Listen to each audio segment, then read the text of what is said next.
പാഞ്ഞു വന്നപ്പോഴേ ഞാൻ വെച്ചാ രഘുവിനെ എങ്ങാനും കണ്ടിട്ട് അതെങ്ങാനും പറയാൻ വേണ്ടി വരുവാന്ന് വിചാരിച്ചു. രഘുവിനെ പ്രശ്നം ഉണ്ടാക്കി? അയ്യോ എന്റെ തോന്നലായിരിക്കാം. രഘുവിനെ കണ്ടപ്പോ നിനക്ക് എന്താ തോന്നി? അതല്ലേ എനിക്ക് അങ്ങനെ തോന്നിയതായിരിക്കാം. എന്താ തോന്നി? ഞാനേ നമ്മുടെ ബാത്റൂമിലേക്ക് കുളിക്കാൻ വേണ്ടി പോയ സമയത്ത് ഒന്നുമില്ല ഏട്ടാ. ഒന്നുമില്ലാത്ത സമയത്ത് എന്ത് സംഭവിച്ചു? അങ്ങനല്ല, ഞാൻ അവിടെ കുളിക്കാൻ പോയ സമയത്ത് നീ പറഞ്ഞു എന്റെ ചോര തിളച്ചു വരെ ഇച്ചിരി ചായപ്പൊടി ഇട്ടപ്പോ ചോര ചായ കുടിക്കാം. അങ്ങോട്ട് പോയ സമയത്ത് ആ ഓലക്കീറിന്റെ ഇടയ്ക്കൂടെ രഘു എന്നെ ഒളിഞ്ഞു നോക്കിയോന്ന് എനിക്കൊരു സംശയം. രഘു നിന്നെ ഒളിഞ്ഞു നോക്കിയോന്നൊരു സംശയം.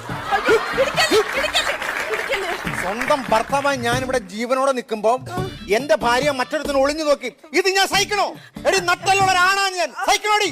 സഹിക്കണം ചേട്ടാ. ചേട്ടാ ഒന്നും ചെയ്യല്ല. ഞാൻ പകരം